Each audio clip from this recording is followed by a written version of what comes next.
శివరాత్రి నాడు సాక్షాత్తు పరమశివుడు ఆత్మలింగాన్ని తీసుకొచ్చి నాట్లాడి వాళ్ళ దగ్గరకు వచ్చి చూపించి లింగం.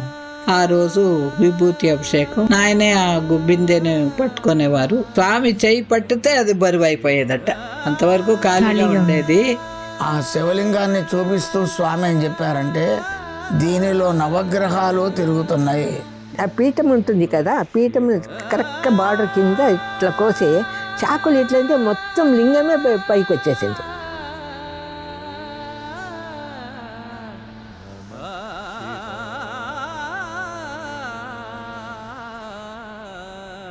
శివరాత్రి రోజు కూడా పూర్ణచంద్రాలో స్వామి లింగోద్భవం ఫస్ట్ గేట్ లాస్ట్ నుంచి ఓపెన్ చేసేవాళ్ళు. చాలామంది దాని ముందర ఉండేవాళ్ళు. చిత్రావతికి పోయి చిత్రావతిలో స్నానం చేసి, మధ్యన ఒక మారు పాము కూడా పోయింది కాళ్ళ మధ్య నుంచి. స్నానం చేసి వచ్చి 4 గంటలు నిలబడుకునేవాళ్ళం ఆ సెకండ్ గేట్ దగ్గర. అందరూ ఫస్ట్ గేట్, కానీ సెకండ్ గేటే తీసేవాళ్ళు. అక్కడి నుంచి ఊరుకులు పరుగులు. అంటే ఆ స్వామి కారు పెట్టి పక్కన కూర్చోవాలని, అది తెలుసు కదా. ఆ రోజు లింగంలో త్రిశూలం తిరుగుతున్నది లోపల, స్ఫటిక లింగం. మా చిన్నాయన గారు వాళ్ళు కూడా చెప్పారు, ఫస్ట్ టైము లింగం చేత హస్తంలో పెట్టుకొని కిందకి దిగి చివరి వరకు వెళ్ళారు. పూర్ణచంద్ర చివరి వరకు. స్వామి లింగోద్భవం అయినప్పుడు నాకు ఒక సిల్వర్ ఫ్లాష్ నాకు పోయింది. నేను అందరు చూశారని అనుకున్నాను. అందరికీ స్వామిది ఇది అనుగ్రహం, బాణం మోసర సరిగ్గా అందరు చూశారేమో. నేను ఇది తీసుకొచ్చి నా దగ్గరకు వచ్చి నా పక్కన ఎదురుగా స్వామి, నేను కూర్చోన్నాను, స్వామి నిలబడుకొని కొంచెం అట్లా పైకెత్తి నాకు చూపించి, లింగం ఎట్టుండాదిరా అని అడిగారు. శివరాత్రి నాడు సాక్షాత్తు పరమశివుడు ఆత్మలింగాన్ని తీసుకొచ్చి నాట్లాడి వాళ్ళ దగ్గరకు వచ్చి చూపించి, లింగం ఎట్టుందిరా అని అడిగితే అప్పుడు తిరుగుతున్నది శూలం లోపల. స్పీచ్లెస్, కళ్ళల్లో నీళ్లు కారిపోతుంటాయి. అప్పుడు స్వామి అనుగ్రహం, 3 గోల్డెన్ యారోస్ లింగంలోంచి వచ్చి పియర్స్ అయినాయి. నేను అందరు చూశాను అనుకున్నాను. నాకు ముందర నా ఫ్రెండ్ అతను కేవి మహాదేవన్ గారని ఒక ఫేమస్ సినిమా డైరెక్టర్, ఆయన సన్ను నాగరాజు గారిని, ఆయన స్వామి డివోటి. మీ ఇద్దరు చాలా ఫ్రెండ్స్ బాగా. వాడు నాకన్నా పొడవు ఆయన కూర్చున్నాడు. స్వామి దయచేశారు, అందరు చూపించారు, మళ్ళీ స్టేజ్ మీదకి వెళ్ళిపోయారు. అఖండ భజన స్టార్ట్ అయింది నైట్. నేను అడిగాను, చిన్నగా తేరుకొని రాజ్యని పిలిచేవాడిని, రాజ్య నీకేదన్నా కనపడ్డదే త్రిశూలం లాంటిది? నాకేం కనపడలేదు అన్నాడు. ఓరే నాయన, ఇది నాకు అనుగ్రహం ఇచ్చాను, ఇంక మాట్లాడకూడదు బయట అని చెప్పి. ఆ పర్సనల్ ఆ రోజు నాకు స్వామి అనుగ్రహం, దాని ఇదేంటో, దాని మీనింగ్ ఏమిటో నాకు తెలియదు, ఇప్పటికి కూడా తెలియదు. స్వామి అనుగ్రహించారు అంతే, స్వీకరించాల్సిందే అంతే. అబ్బా, అప్పుడు 2 లింగాలు 3 మా ఫాదర్ వాళ్ళ టైంలో శాంతి వేదిక నుంచి 11 లింగాలు 9 లింగాలు తీసేదంట, ఒకటి తర్వాత ఒకటి, ఒకటి తర్వాత ఒకటి, ఒకటి తర్వాత ఒకటి. ఒక మారు మాత్రం ఇది అందరికి తెలిసిందే, ఇది కొత్త ఏం కాదు. ఎంత పెద్ద లింగం ఆవిర్భవించిందంటే ఇక్కడికి వచ్చేటప్పటికి స్టక్ అయిపోయింది. అందరూ ఏడుపు, స్వామి లింగోద్భవం వద్దు, మాకేం వద్దు స్వామి, భరించలేకుండా ఉన్నాము, తమనితో చూడలేకుండా అందరూ. అప్పుడు ఈ పెదాలు పైలాయి స్వామికి, రక్తం అంత ఇది బయటకు వచ్చేటప్పుడు. స్వామి లోపలికి వెళ్ళి చేంజ్ మళ్ళీ ఆ 10 నిమిషాల లోపల ఈ లింగోద్భవం వద్దు స్వామి, మాకు వద్దు, ఈ శివరాత్రి వద్దు అందరూ ఏక దాటిగా చూడలేక ఇది సాక్షాత్తు ప్రపంచమే లింగం వచ్చేదే ఉంది. కానీ ఆయన ఆ నిమిషంలో ప్రార్థన, వద్దు స్వామి, వద్దు స్వామి, తోడలేకుండా ఉన్నాం స్వామి, ఆపేయండి స్వామి, వద్దు స్వామి, తిరిగి పంపించేయండి స్వామి లోపలికి, రావాల్సిందే అంతే. చీల్చుకొని ఇక్కడి నుంచి బ్లడ్ కూడా కారింది అంగీ మీద, లోపలికి వెళ్ళి చేంజ్ చేసుకొని వచ్చారు. వస్తే ఉన్నది ఫ్రెష్ యాజ్ ఎ ఫ్లవర్.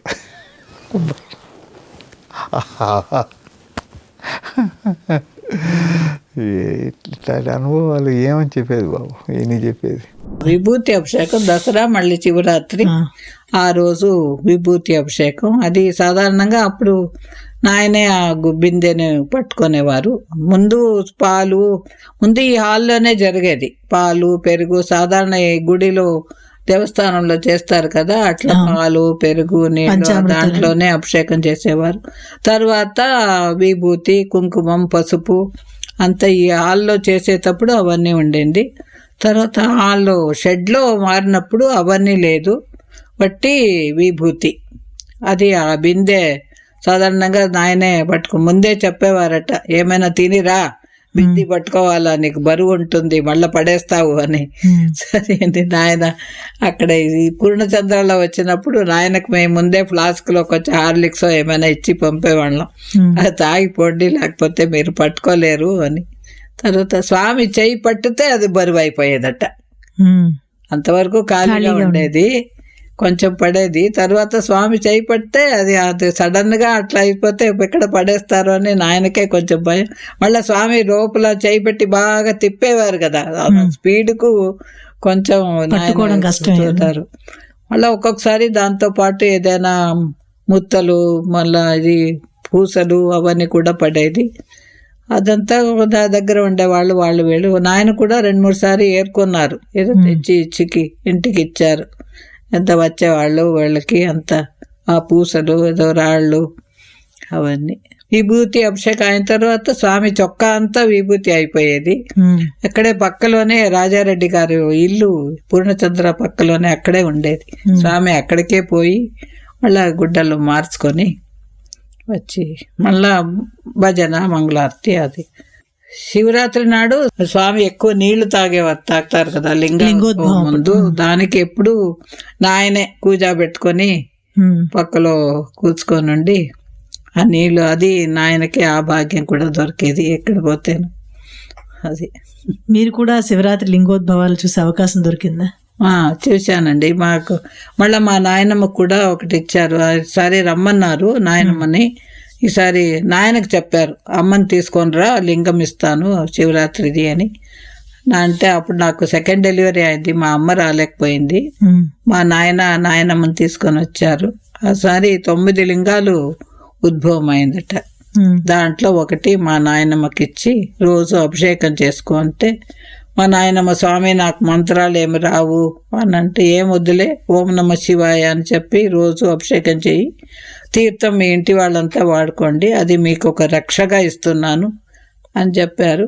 మా అవ్వ చేస్తామనింది. తర్వాత మా అమ్మ కొంచెం ఎక్కువ మంత్రాలు శ్రద్ధగా, మా అవ్వకు అంత లేదు, ఓం నమ శివాయ అని మాత్రమే. మా అమ్మ దానికి రోజు బిల్వపత్రము తుమ్మపూలు అన్నీ ఎక్కడో పోయి పాపం పీకొని వచ్చి ఆమె 1 గంట సేపు కూర్చొని బాగా పూజ చేసేది. ఒక అద్భుతమైనటువంటి పెద్ద శివలింగం తీశారు స్వామి. సృష్టించలేదు, నోటి నుండి తీశారు. ఆ తీసేటప్పుడు సగం లింగం బయటకు వచ్చింది, మిగతా సగం స్వామి ఇట్లా లాగి ఇక్కడంతా రక్తం వచ్చింది, ఇట్లా తుడుచుకొని దాన్ని ఇట్లా తీశారు లాగి. అది ఇంత లింగం. ఆ శివలింగాన్ని చూపిస్తూ స్వామి ఏం చెప్పారంటే, ఈ యుగావతారికి ఒక్కసారి మాత్రమే వస్తుంది, దీనిలో నవగ్రహాలు తిరుగుతున్నాయి. వీరభద్ర శాస్త్రి ఇట్రా అని పిలిచి 5 బ్యాటరీస్ ఉండే టార్చ్ లైట్ వేసి ఇట్లా పెట్టి దాని మీద శివలింగం పెట్టి చూడు అని స్వామి చూపించారు. ఆ చూపించినప్పుడు నవగ్రహాలు అందులో తిరుగుతున్న దృశ్యం గాంచారు. స్వామి మెట్లు దిగి వచ్చి అందరికీ ఇట్లా చేతిలో పట్టుకొని అశేష జనాలు స్పృశించే విధంగా, తాకే విధంగా ఇట్లా చేతిలో పట్టుకొని నడిచారు. అందరూ తాకి దండం పెట్టుకున్నారు. మీరు చూసారా? నేను స్వయంగా, మేము వేదిక పైనే మేము కూర్చున్నాం, స్వామి పక్కనే. నేను ప్రప్రథమలో 70s స్వామి దగ్గర వచ్చినప్పుడు నేను శివరాత్రి అటెండ్ అయినాను. దానికి ముందు స్వామి 1972 73 2 ఇయర్స్లోనూ బండీపూర్ ఫారెస్ట్ మైసూర్ దగ్గర ఉంది, అక్కడ వచ్చేవారు శివరాత్రి రోజు. మేము కొంతమంది మా అక్క వాళ్ళందరినీ కూడా మేము అక్కడ వెళ్ళి స్వామి దర్శనం చేసుకునేవాళ్ళు. అక్కడ కూడా బాగా అద్భుతంగా స్వామి లింగం చేసేది ఉండింది, తీర్థాలు ఇచ్చింది ఉండింది. 1973లో వచ్చి మా అక్క జతలో మేము వెళ్ళాము, స్వామి దర్శనం అన్నీ అయింది, మాట్లాడించారు. తర్వాత స్వామి కారు ఫాలో, అంటే అందరూ ఫాస్టింగ్ ఆ రోజు అనమాట. వచ్చి వాపసు మైసూరుకు వచ్చేటప్పుడు దారిలో ఏమైందో స్వామి ఇది ఆఫ్ చేశారు కారు. కారు నుంచి దిగి ఎవరితో చెప్పారు, వాళ్ళంతా ఫాస్టింగ్ చేస్తూ ఉన్నారు, ఉపవాసము, పోయి తీసుకొని ఇవన్నీ బనానా పంపించారు. బనానా పంపించి నిలబడి కాసుకుని ఉన్నారు, మేమందరూ తినాలా అన్నీ. మాకే అయితే నిజమైన సాయీశ్వరుడే మాకు ప్రసాదం ఇచ్చి ఆ రోజైనా తిన్నామని చెప్పినట్టు భలే సంతోషం అయిపోయింది. మళ్ళీ తిన్న తర్వాత స్వామీజీలో వాపస్ వచ్చేసాము బృందావనికి. ఇది తర్వాత 1974లో ఏమైందంటే ఫస్ట్ శివరాత్రి నేను పుట్టపర్తిలో చూశాను. పూర్ణచంద్ర ఆడిటోరియంలోనూ స్వామి లింగోద్భవం చేశారు. ఆ లింగోద్భవం చేసేటప్పుడు ఇది దశాంగలింగం అని చెప్పారు స్వామి. నోరు నుంచి బయట వచ్చేటప్పుడు అది అక్కడ సీల్కొని ఇట్లా వచ్చింది బయట. అది వచ్చేటప్పుడు స్వామి నా ముందుగానే వచ్చి నిలబడి, నేను డాక్టర్ నేను తెలీదు, చూడు ఈ లింగం వచ్చేటప్పుడు ఇక్కడ ఎట్లా అనేది పోయింది చూడు అని చెప్పారు. మళ్ళీ తర్వాత చెప్పారు, అంతేకాదు లింగం పైన కూడా ఉంది కొంచెం అది బ్లడ్, రక్తం అన్నారు. అన్నీ నాకు అనిపించింది, ఎందుకు స్వామి కష్టపడి ఇది ఇట్లా అంతదంతా చూపించాలని. అప్పుడు అంటే పురాణ పుణ్యకథ శివపురాణ దీంట్లో చదివితే మాకు అర్థమవుతుంది. అది ఏంటంటే స్వామి వచ్చి శివుడు ఇది సృష్టి ఫస్ట్ బిగినింగ్ అన్నమాట. అంటే అది ఆవిర్భావం, సృష్టి ఆవిర్భావం, దాన్ని చూపించేదానికి. లేదంటే మామూలు సామాన్యంగా జనాలకి ఇదంతా అర్థం కాదు, ఏంది దేవుడు అంటే ఏమి ఎందుకొని, ఇట్లాంటిది చూపిస్తేనే వాళ్ళకి అర్థమవుతుంది. దానికోసమనే స్వామి అది తీసి ఎట్లా అది ఆ లింగాలు వాళ్ళ బాడీలోనే ఉత్పత్తి అవుతుందని చెప్పారు. అది ఎట్లా అని చూస్తాం. నేను స్వామి హాస్పిటల్లో పని చేసేటప్పుడు ఒకసారి స్వామి మా డాక్టర్స్ అందరూ ఇంటర్వ్యూ పిలిచినారు. ఆ ఇంటర్వ్యూ పిలిచినప్పుడు స్వామి ఏమన్నారు, నా ముఖం చూసి, నీవు ఆబ్స్టిట్యూషన్ కదా అన్నారు. అంటే ప్రసూతి వైద్యం అని. అవును స్వామి అన్నాను. నీకు అనిపించవచ్చు ఈ లింగాలు ఎట్లా వస్తుంది స్వామి దేహం నుంచి అని. నేను ఈరోజు చెప్తాను చూడండి. ఆ వివరాలు చెప్పారు. ఏమంటే లింగం వచ్చి స్వామి దేహంలో ఆ రక్తాలన్నీ చేరుకొని గట్టి అయింది. ఏమవుతుంది, ఆ ఇది వచ్చి 2 హార్ట్స్ ఉంటాయి. ఒకటి మామూలు శారీరకంగా ఉండే హార్ట్, అది లెఫ్ట్ సైడ్లో ఉంటుంది. రైట్ సైడ్లో వచ్చి ఆధ్యాత్మిక స్పిరిచువల్ హార్ట్ అని ఉంటుంటుంది అంట స్వామి చెప్పిన. ఆ హార్ట్లోనే ఈ లింగాలు ఉత్పత్తి అవుతుంది. ఉత్పత్తి అయింది ఏం చేస్తుందంటే ఆ చర్మమును కట్ చేసుకుని లోపల నుంచి రావాలా. ఎక్కడికి కావాలా, మరి దీనికి ఈసోఫేగస్ అంటే అన్ననాళానికి రావాలా. ఆ అన్ననాళికి వచ్చినప్పుడు స్వామి మొదటి నుంచి బయట వచ్చేస్తుంది, నోరు నుంచి బయట వచ్చేస్తుంది. అది అట్లా చోటు చేసుకొని వచ్చేటప్పుడు ఎక్కువ పెయిన్ అవుతుంది. మాకే తెలుస్తుంది, చర్మము తానే పగిలిపోయినప్పుడు ఎంత ఇది ఉంటుందని. అది అప్పుడు స్వామి వివరించి, అప్పుడు నాకు కొంచెం నొప్పి ఉంటుంది అన్నారు అని. అప్పుడు అట్లా లింగపు బయట వస్తుంది. ఇది లింగోద్భవం. అప్పుడు శివరాత్రిలో స్వామి ఎప్పుడూ పొద్దున్న టైం వస్తే స్వామి విభూతి అభిషేకం చేసేవారు. అప్పుడు మార్నింగ్ టైంలో అప్పుడే ఎవరో ఒకడు అది ఎంటీ ఇది ఖాళీ ఇది పాత్ర పైన పెట్టుకుంటారు. స్వామి వచ్చి చెయ్యి పెట్టి, అది ఖాళీ అది ఇట్లా ఉంటుంది కదా, అది చెయ్యి పెట్టి ఇది ఆడిస్తా ఏది విభూతి వర్షమే వస్తుంది. ఎంత విభూతి వర్షము ఎంత దండిగా వస్తుందంటే అంత దండిగా వస్తుంది.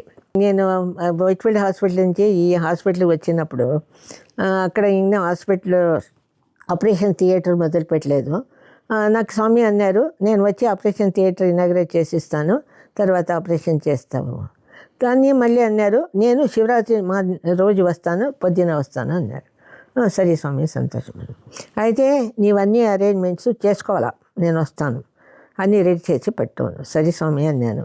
ఏం చేస్తారు అన్నారు. నేను స్వామి పాద పూజ చేస్తాము స్వామి అన్నారు. అంటే స్వామిను మంచిది అడిగింది. ఇప్పుడు ఏమంటే స్వామి మాకు కూడా నేర్పించాల ఈ ఆధ్యాత్మిక విషయాలు.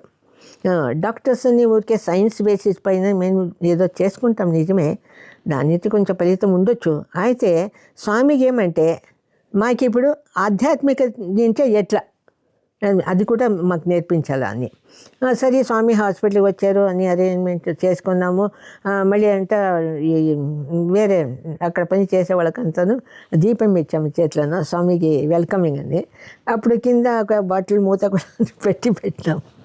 స్వామి చూసి నవ్వి జతలు వచ్చిన వాళ్ళకంతా చూపించి, ఈ డాక్టర్స్ చూడు, ఆ ఎంటీ బాటిల్ ఆ మూత కూడా పారేయలేదు, అదును ఉపయోగించుకోండి, చెయ్యి కారకుండా దీపాలు అంటే భలే ఉంది అని తమాషా చేశారు. అది అయిన తర్వాత పైకి మెటికల్ ఎక్కి పైకి వచ్చారు ఆపరేషన్ థియేటర్కి. ఆపరేషన్ థియేటర్లో ఏమైతే మెయిన్ ఆపరేషన్ థియేటర్ పక్క స్వామి కూర్చునేదానికి ఒక సెపరేట్ ప్లేస్ పెడతాం. అక్కడ స్వామికి కూర్చోడానికి కూర్చుని ఉంటుంది. అక్కడే పాద పూజనికి రెడీ చేశాం. అక్కడ స్వామి వచ్చి ఏం చేశారంటే, వచ్చే ముందు మేము ఒక కేక్ చేసుకున్నాం.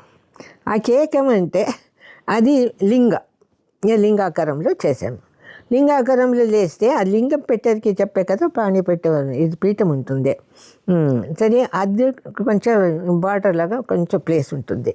స్వామి నమ్మకం చూసి ఏం నాకు టెస్ట్ పెట్టినారా అని తమాషా చేశారు. మళ్ళీ తర్వాత లేదు స్వామి అంటే, ఈ కేకు ఎట్లా కట్ చేస్తానని ఈ నైఫ్ అన్నారు. సరే నేను చేతికి నైఫ్ ఇచ్చాను. నైఫ్ ఇస్తే ఆ పీఠం ఉంటుంది కదా, ఆ పీఠం కరెక్ట్గా బార్డర్ కింద ఇట్లా కోసి చాకులు ఇట్లంటే మొత్తం లింగమే పైకి వచ్చేసింది. అందరికీ ఇంకా ఎంత సంతోషమైందంటే, అది అట్లా జరిగేందుకు ఇవి లేదు. అక్కడ పైకి లింగమే ఎత్తేసి సరిగా కట్ చేసినానా అన్నారు. ఈ దీంట్లో ఇంకొక అంతరార్థం ఉంది. సర్జరీ అంటే మేము కోస్తాం, ఆపరేషన్ చేస్తామంటే ఏదైనా నీవు కోసినా చేసిన పర్ఫెక్షన్ ఉండాలా అని స్వామి మాకి నేర్పించారన్నమాట. అది అయిన తర్వాత వచ్చి కూర్చున్నారు. దేవుడు ఏదో స్వామి దయ మాకి ఆ రుద్రుడే వచ్చి, ఆ రుద్రం మెయిన్ అంటే మాకి స్వామి రోజు నేర్పించేదంటే, నీవు చేసేది ఏమీ లేదు, ప్రతి ఒక్కటను గాడ్ చేస్తారు. ఇక్కడ రుద్ర హీలింగ్కి, ఈ రోగాలు నయం చేసేదానికి అని మాట్లాడుకున్నాము. అంతేగాని అది అంతరార్థం అంటే దేవుడు చేస్తారు అన్నీ, మేము దేవుడి చేతిలో ఒక పనిముట్టలాగా. అది మాకు ఇంపార్టెంట్ నేర్పించవలసిందే స్వామి.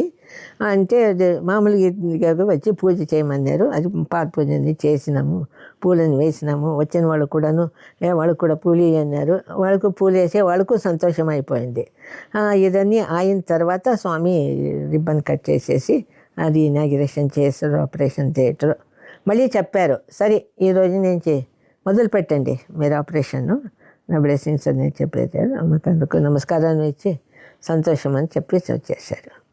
అంటే ఈ విశేషత ఏమంటే, నేను అనుకునేది నిజంగా రుద్రుడు తనే వచ్చి తనే ఓపెన్ చేసిన హాస్పిటల్, తనే చూస్ చేసిన డాక్టర్స్, సర్జన్స్ వాడికి ఎట్లా నేర్పిస్తారంటే, అన్ని పనికిను ముఖ్యము దేవుడు దానికనే తనే సాయేశ్వరుడే వచ్చి కూర్చొని మాకు ఒక అవకాశాన్ని ఇచ్చేవాళ్ళు పూజ చేసేది. మాకు నేను అన్నీ చేస్తానన్న భయం ఇచ్చినారు అనుకుంటాను. ఇట్లాంటిది మాకు సాయేశ్వరుడు నా జీవితంలో చేసినదని ప్రతి శివరాత్రికి నాది గుర్తు వస్తుంది, జ్ఞాపకం వస్తుంది. నేను ఎంతో అనుకుంటాను, స్వామి మరి ఇంత అవకాశం ఇచ్చి మాకు ఇదన్నీ నేర్పించారు అనుకునేటిని. దానికి స్వామికి మళ్ళీ శత కోటి ప్రణామాలు. సాయిరామ్.